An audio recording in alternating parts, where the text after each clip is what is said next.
Hello, everybody, and welcome to Subconsciously Speaking. I'm Ilah, your host. I am a board-certified hypnotherapist and trauma specialist, practitioner. I don't know, however that's worded. And today we're going to start a journey on procrastination.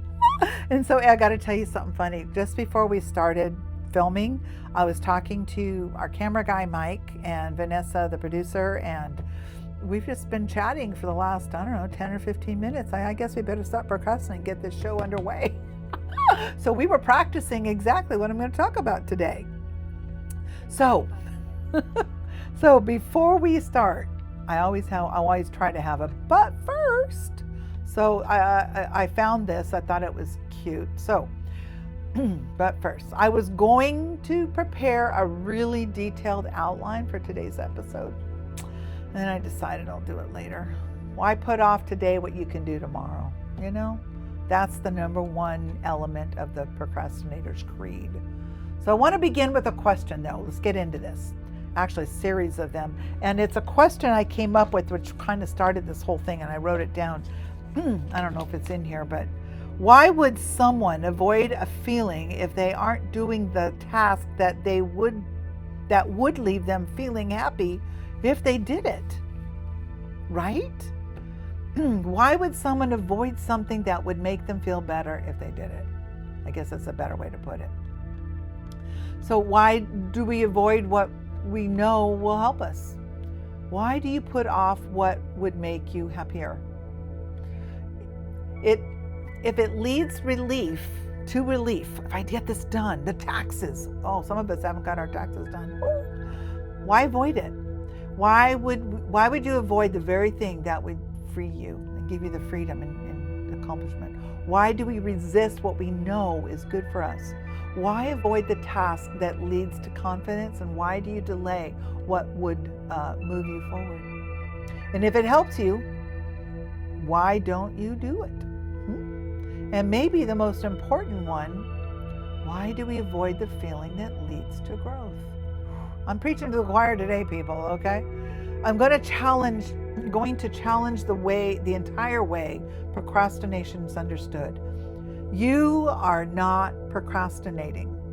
I'm not procrastinating. And anybody who's a procrastinator or uses that title or label, you're not. You are avoiding a feeling. Isn't that weird? Some people may have been told that procrastination is laziness, a lack of discipline, poor time management, blah, blah, blah. And if you've ever been told, and maybe you've ever told yourself, I just needed to try harder, you're putting yourself in that position. And that's common. Procrastination isn't a flaw, it is a strategy. The mind is always doing something very specific, protecting you. That's its job. Its job is to protect you, or try. It believes it's protecting you. So instead of asking yourself, why am I not getting things done, or I wish I could get things done, maybe a better question would be, what feeling am I trying to not feel? Because once you understand that, behavior starts to make sense and shifts start to happen. So think about this. There's something in your life right now, something you know would make your life better to do, to finish, to accomplish, to check off your list. If it's a project, if it's a phone call, a conversation, doing the paperwork, getting exercise, handling something you've been putting off, and you know what it is. And if you did it, you know you'd feel better. You'd feel relieved and accomplished and in control and proud of yourself. So why not just do it? Because the mind is not wired to chase a long-term reward. It is wired to avoid an immediate discomfort every single time. Now, the question shifts. The question shifts. What is the discomfort attached to the task? Well, to me, it's taxes. It's tedious. I don't want to do it. But that's not a feeling. It's just tedious. When you think about doing it, what shows up first? But don't be logical. We're looking at the emotion.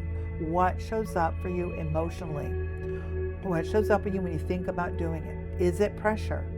You know, the IRS wants their taxes returned on the 15th.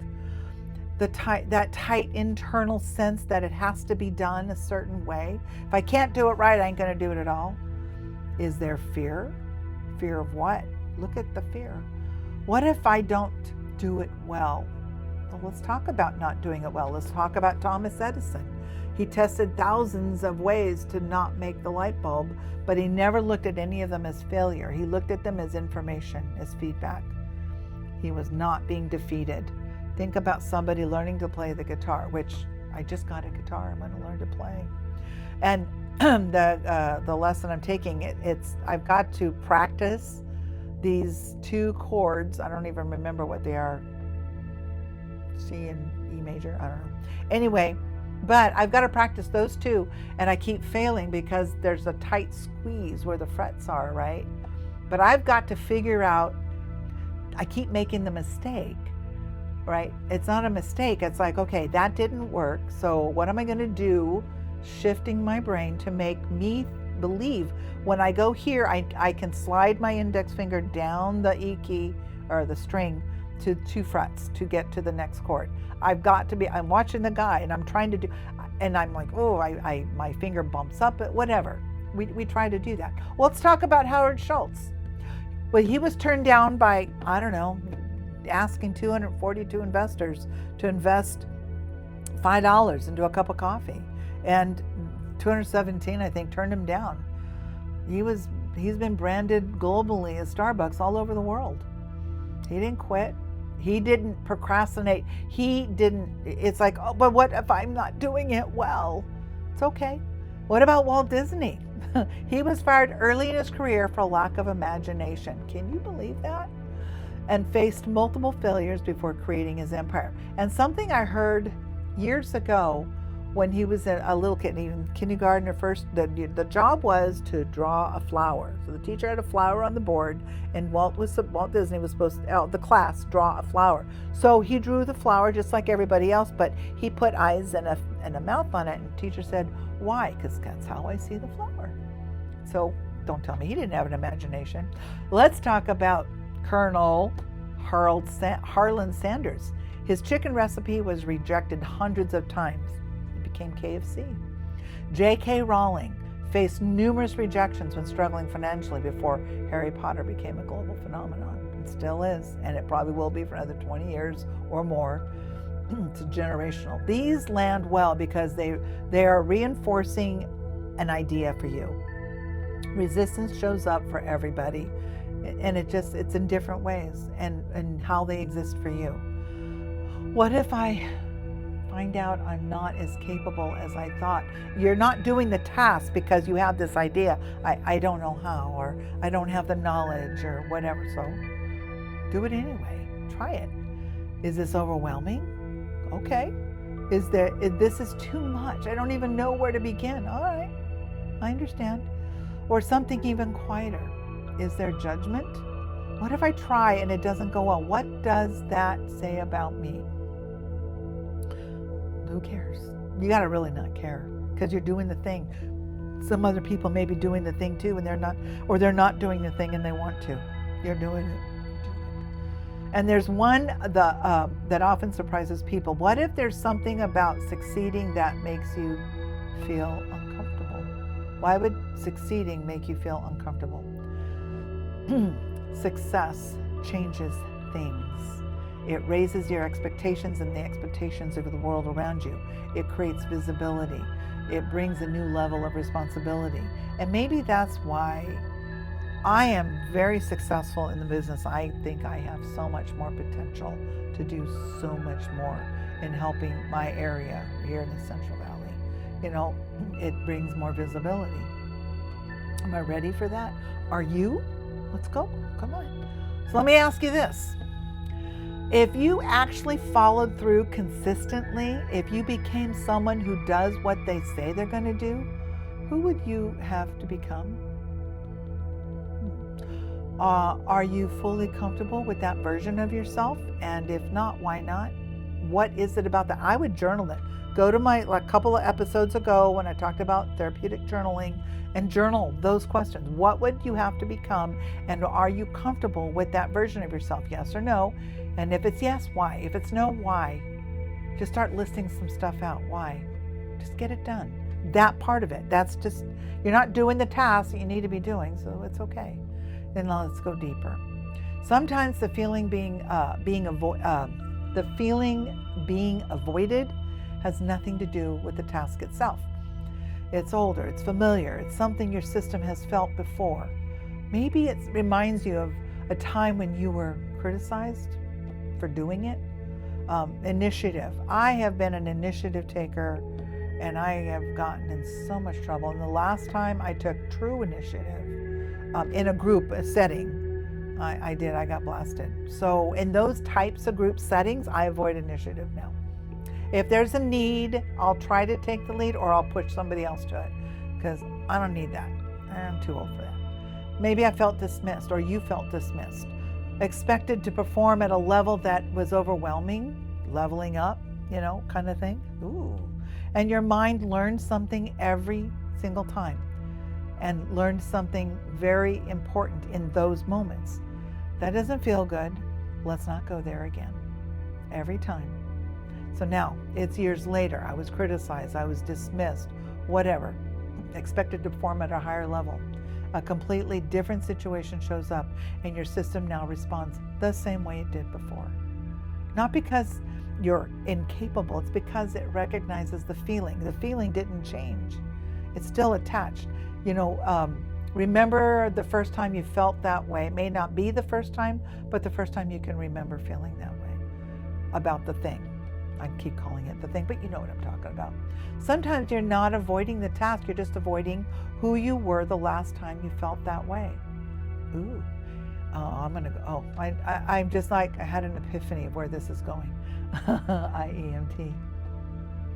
And this is where it gets interesting, because your mind becomes like a gatekeeper, not asking, will this help you, but asking, will this feel uncomfortable right now?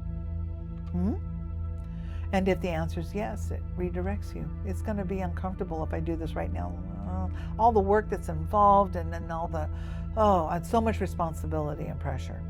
You're scrolling, the doom scrolling, you're going to clean, you're going to organize, you're going to think about doing the task and even plan it out. But you're not going to do it. You got it all written out how it's going to go. I got a whiteboard at my house, and it's got it all written out, things that and once in a while I get to check one or two things off. Because in that moment, avoidance feels better because it's familiar. Let's make this a practical sense. Let's bring awareness to it. The next time you notice yourself putting something off, and I'm going to do this tonight, okay? Pause yourself and then ask yourself a question.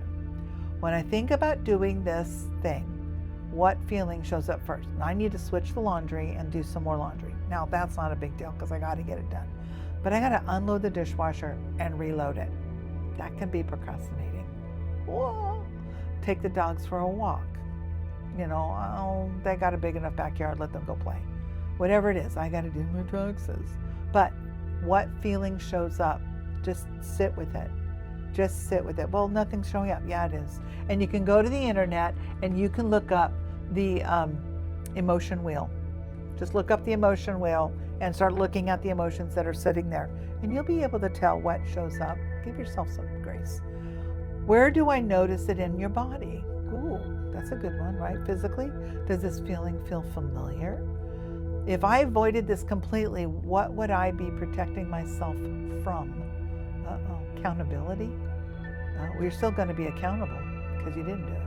And if I did complete it, what would I have to face next? Freedom? Relief? And there's a powerful question for you. And what am I making this task mean about me, about yourself? Meaning drives your emotion, and emotion drives behavior. Two people can have the exact same task, and one says, this is just something I need to do. And the other says, if I don't do this perfectly, it means something about me. Well, same task, completely different experience. So what do you think that who do you think is going to hesitate? Probably the one that says it's got to be done perfectly. Here's the shift. Because awareness is the first step, because we also want movement. We got to move to do the thing. We're not forcing, not pressure, just movement. Mel Robbins said something that I've been saying for years, and she's wrote a book on it, Let Them. So I just say let it happen, or do it.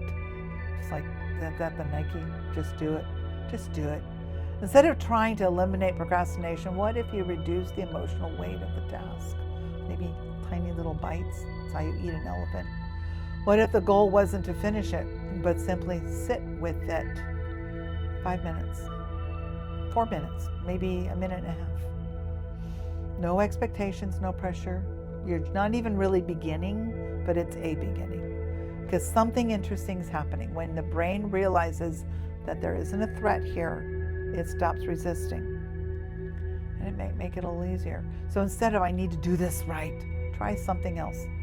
I'm allowed to do this imperfectly. It's okay. It's okay. I'm telling you, it's okay. I've lived on this earth a long time. It's okay. Perfection creates hesitation, and permission creates movement. They're making a mess. And one more. Bring curiosity into this process. So asking yourself, instead of this, why am I doing this? Ask yourself this question. Isn't it interesting that this brings something up in me? And sometimes we just get so used to it. We're just laying on the couch. I gotta go. The small shift creates space. Now, I had pressure last night. I have some green coffee beans. This is like a perfect example. And you have to, if you're going to do them in the oven, you got to set your oven at 450 degrees. And I put them out on the cookie sheet, on the parchment paper, set them on the stove, waiting for the stove. It takes a little while to get to 450 degrees. And it's about 9:45, 9:40 last night. And I wanted to get them done for today. And 10:15, I'm crawling into bed. I brushed my teeth. I'm just going to crawl into bed. I was probably in bed a half hour before I went, oh, I put the oven on like an hour ago to roast those beans. So I was like, and I did. There was a moment when I thought, it'll be fine. The oven will be on 450 degrees all night. It'll be fine. Oh no, I had to get my carcass out of bed. I had to have them done today. It was just like I had to have them done. So I threw them in the oven. I probably undercooked them a little bit, so I cooked them again this morning in the air fryer. Yeah, apparently you can do coffee beans in the air fryer. But they were done, and everybody loved it. It was great. But anyway, my point is, sometimes pressure's on. I had to either turn off the stove or the oven or do the beans. Since I've already got the oven on, it's 450 degrees, I might as well do it. And then I had to stay up and wait. So I had Alexa give me a timer for 12 minutes. Give me a timer for 4 more minutes. I didn't turn the TV back on. I just, did a little doom scrolling while I waited, just waiting, Let's see. Now, there are times when things run deep, okay? Where was I? I lost my notes. Isn't it interesting that this brings up something in you? We're going back to the phone. It brought up in me last night. Oh, forget it. I don't want to get out of bed. I was really comfortable. But I got to go. That's 450 degrees on the oven. I pay for the gas. I better get up because to me, it was my financial, I don't want to, it probably would cost $2, but that's like 6 hours, 8 hours at 450 degrees.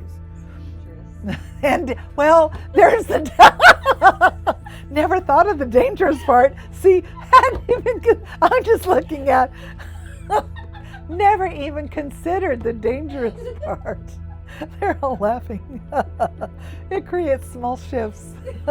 This is probably the funnest podcast I think I've ever done. Didn't even think of danger. Okay, it's dangerous. Don't you dare cut this out. I'm going to be raw and real with you on this one. Space softens intensely. She's lost it. Now there are times when this runs deeper. Boy, this is going to be good. When someone has experienced significant stress or emotional overwhelm, she's not going to stop. Even physical factors like a head injury, for example, the system can become more protective because you're not just changing behavior, you're updating the meaning attached to the feeling. And that's where the hypnotherapy or right here, IEMT, Integral Eye Movement Therapy, IEMT, it's a game changer. It's where hypnotherapy, it's a game changer. It can help take that emotion. Maybe there was a past issue, and maybe I need to do a little IEMT on that one issue about initiative, and collapse it and link the emotion that it's attached to the memory, and just make them, they're like the opposite sides of a battery now. They don't connect. That's where that technique, that modality, IEMT, can really be handy. It's usually 1 to 2 minutes. I got a lot of testimony. Go to my website and check it out. You'll see a whole commercial on there about it, and I have a testimony about what it can do. Because instead of trying to force change, you're working with the part of the mind that created the pattern. Whoa, what if we just unlinked it? Whoa. All right, you get to update it, you get to unlink it, and you get to where'd it go? The last 2 days, I've had three different clients in, and we've done the IEMT. One of them her children hadn't seen her smile in years. She left here with this big, huge smile. She said it was just like this weight, whatever was bothering her. I don't know what it was. She didn't tell me. You don't have to tell me what's bothering you. But in procrastination, maybe there's some history, maybe there's some memory. No task. It no longer, once you make those emotional changes, it no longer carries the same emotional charge. When the emotion shifts, behavior follows naturally. So let's bring this thing full circle. You're not procrastinating, you're protecting yourself from a feeling. The real question is that feeling still relevant today, or is it just familiar? And what would happen if you allowed yourself to feel it just a little without stepping away? Lean into it. I feel whatever it is. Because on one side of that feeling there's a version of you that follows through, and then there's the side that takes action and that develops trust in yourself. I have a technique that I do, it's called parts, and I help you see both sides of what's going on in your mind, and we create a commonality. It's not about forcing yourself to act. It's about becoming someone who no longer needs to avoid. I've met thousands and tens of thousands of people in my lifetime, and I've never met somebody who doesn't procrastinate a little. No one never procrastinates, and if you do, I want to talk to you, because I'll find your procrastination. There's somewhere. That's where the real shift happens, when you no longer need to avoid. Good instincts, and that's exactly what will make this even more exciting for you. Okay, we're going to give you a couple of things that might be of help.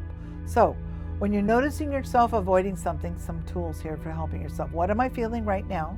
Okay, not the story or anything else. Just look at the emotion. Don't think about the task. Just go with the emotion.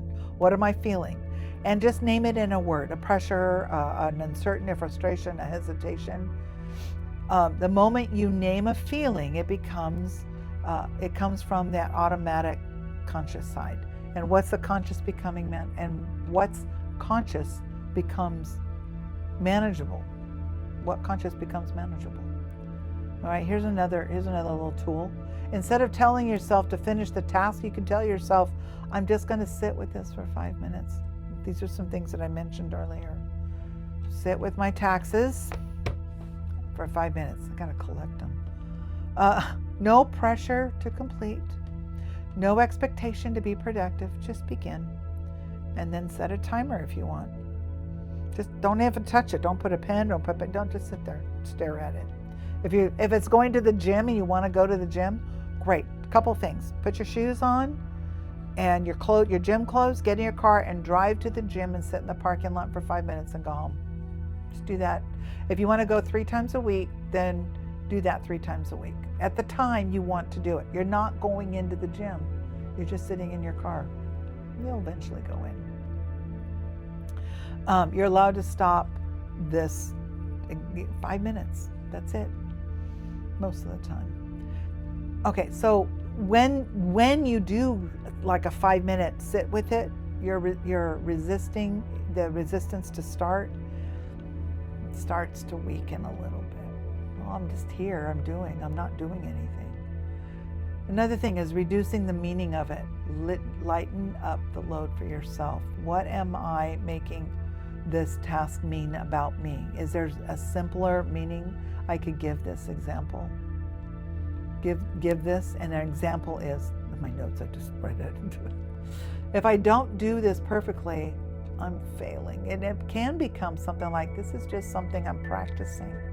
You're just going to practice, like with my guitar. I'm going to practice those 2 chords. I'm going to truly try, and all I need to do is 10 minutes.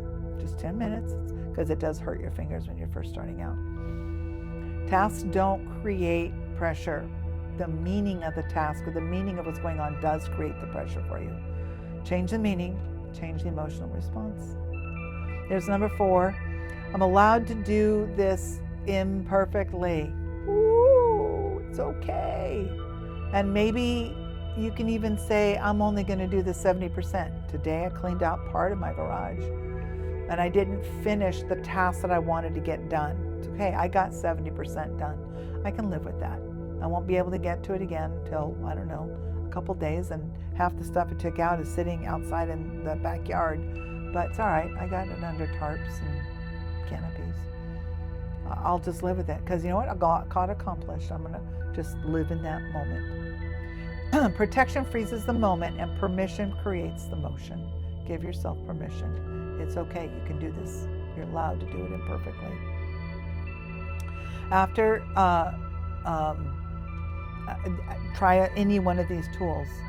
Making this practical is because insight is powerful, but you also want something you can use today, something that might help you roll into this idea. I'm getting to my notes here. When resistance shows up, isn't it interesting that this is coming up right now? Don't try to fix it. Don't judge it. Don't just notice. Isn't it interesting that this is coming up right now? And it creates a separation and it reduces the intensity. Don't judge it. Don't fix it. Just notice it. I'm going to do that. Okay. Are there any questions? You know how to find me if there's questions. I'm here. And that's going to wrap it up for this episode. This is a part 1. I'm going to do a part 2 on actual procrastination, a little bit more detailed into the actual world of procrastination. If you have questions, just reach out, please. 559-749-4803. I know that there's a banner on here. You can also go to my website, centralvalleyhypnotherapy.com, or you can go to a link to my website, which is, another website which takes you to my website, which might be easier for you to find, calmbeginshere.com. There it is. All right, folks, thank you so much for being here today, and until next week, we're working it. You take care, everyone.